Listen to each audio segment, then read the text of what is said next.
Yeah, the point is that it's not an off-the-shelf design for us, really for no one, and we really do need to make sure we cross all our T's, dot all our I's. If we're actually do any construction, make sure we have the right solution for this problem. Are there other case studies across the U.S. that you can go off of, or I'm sure there's nothing to the T like this, obviously. There are. The problem with this is, as opposed to some other engineering activities, for this stream, that's a very small, that's a blip on the life and the size and what this stream does. So every time you address something like that, it's just purely a case-by-case, take a look. You do rely on past knowledge, you do rely on past instances where somebody may have seen exactly the same thing. But there's a lot of dynamics that go on within the river. You've got to measure, the strengths of the soils along the banks. You have to have a feel for the solids deposition and transport that goes along the rocks and the rubble that are left at the bottom of the creek. Those have a lot to do with how much energy is either being taken up or how much energy is still left in a resultant cut. All those types of things have to go on. It's a feel, and you're right. A lot of it's empirical data. Hey, this is kind of what's worked in the past, and that's what the folks who are expert in our office. It's Leslie Sawyer. You've met her. She's the one expert we have internally to kind of help guide us through these.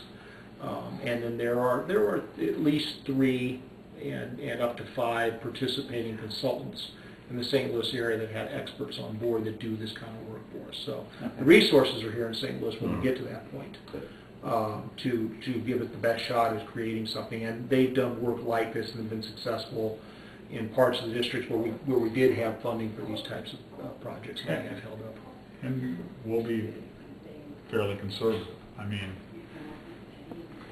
we won't develop a solution and try and cut corners and blow it.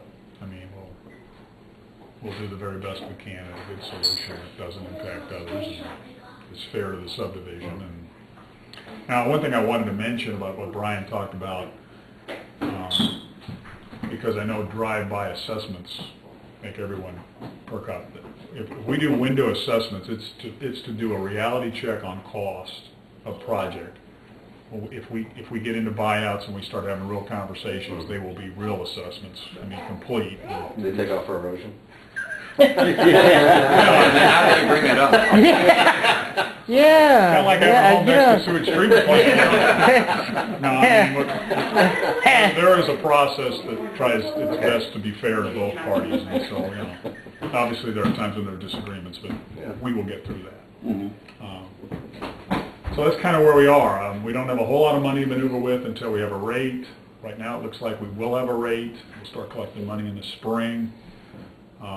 We want to be very mindful of what's going on in your backyards. If erosion accelerates, we want to know that. Okay. There hasn't been there hasn't been any rain or anything like that. Springtime. When it rains, we get 2 weeks of rain in spring. It's last week, and I think the weeks before. Yeah. It hit my corner more so than it did others, I think, because I've lost all I had a plant garden out there, and it's all dropped down. I think that tree is gradually pulling away, and that's gradually pulling stuff out of your backyard. I was just going to ask if that tree's gone. No, it's still, it's just real. It's hanging over now. It's real gradual. But they're saying just let it go. It's root to go almost all the way up to the house, so it's probably what's keeping it at this point. Well, when that tree goes, we know it will. We want to know. You want to know. Because we're going to want to remove it from the creek so it doesn't cause... But no, we haven't. In answer to your question, as much as I've seen, and I've kept an eye on it pretty good, I haven't seen any water coming down there at all. We haven't had hardly any rain at all, and months and months. And there was some rain a couple of times, and I thought, okay, we're going to, and I step out there, and I just... I'm going to get to film some water going down, nothing. Because when it rains, I think about you guys, so I do wonder, I do. 93 was bad. It was really bad. There hasn't been a rainstorm that's occurred in the last 23 years in St. Louis, a big one that I haven't lost sleep over. I'm sure. I mean, it's just, it's a water backup problem or a treatment plant or Oh, you got sewage runoff.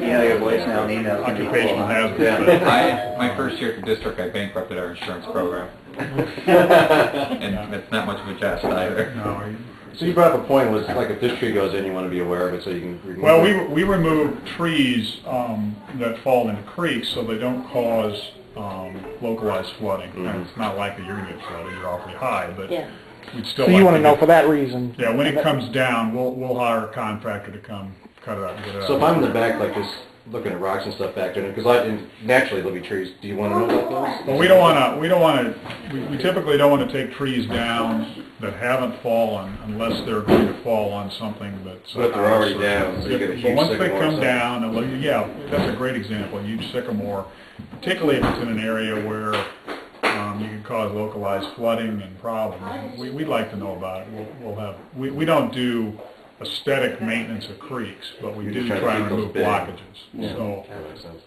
okay. Because every now and then I'll sell you back there and it's a gigantic tree. Yeah. It's going somewhere, you I think at know. one of the meetings, somebody did ask, if you're in the backyard near the creek and you do, for whatever reasons, want to remove trees with what's going on, you can cut them down if you want, don't stump them. Leave the stump, leave the roots, leave everything. Oh, right. So if you do decide you want to remove the tree, cut it off, Okay. put it above the ground or some 2 feet. I thought you were saying don't cut, I'm sorry to interrupt, but I thought you were saying don't cut the trees because, you know, it's like it prevents the growth of the area, and the most growth possible is A living tree going is to help better everything up. Yeah, than taking it out. right. Just if you want to, you know, the only, I'm not. what you want to do is, there is one, if you leave the tree, the one thing is the whole tree can come out with all the roots and really disrupt, so. You just, the point is to try to leave the roots. Anything you do out here, if you decide you want to touch a tree, try to leave the root system in the bank, so.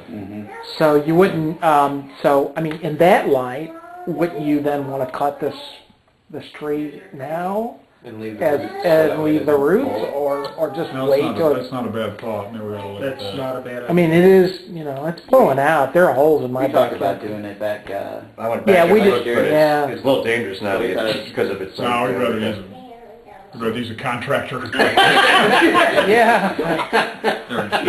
exactly. If you have one falling, you may want to, that might be a good idea. Because there's two, you got two of them out here, right? Yeah, there's one that's laying right up against the other one. So. Oh, it's actually two trees? Oh, Yeah.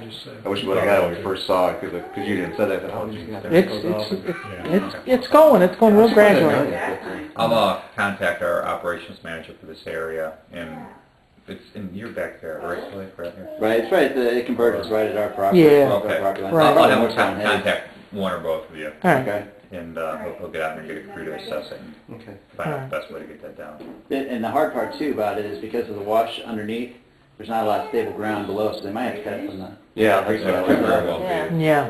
That could very well be. Well, and they may decide they don't want to touch it because Yeah. they don't want to Too dangerous. endanger Looks too their dangerous. people. Just wait till it goes. Let and They then- might reach out and cut it with a bucket. Okay, there's a lot of ways they can do it too, to cut Yeah. it, that we don't have That's true, available yeah. to us, so. Yeah. So that's where we are. I guess I think we just want to keep making touches as we progress down this road. Obviously, you're welcome to be at the board meeting on the 8th. I think stormwater is going to go. And that's going to be determined on the 8th or confirmed. It should be. Right. Option. Right. Now, you know, they could always delay it because our implementation on stormwater isn't until March, but I think our board would just as soon get both these ordinances passed. And again, I don't try and guess, but right now, there's nothing that makes me believe stormwater is not going to go ahead and go. And like Brian said, you'll probably see some touches that we do trying to understand soils. Yeah. I'd say outside of some of the work that Brian mentioned, and when we do that work, we'll get in touch with you. It's probably not until the summer that we'll have anything firmer to tell you at that point. Hopefully by that time all goes well, we'll have the funding in place to do some things, but it won't be until the summer that we actually have a firmer understanding of kind of where we're at and where we're heading with Yeah. things. And So by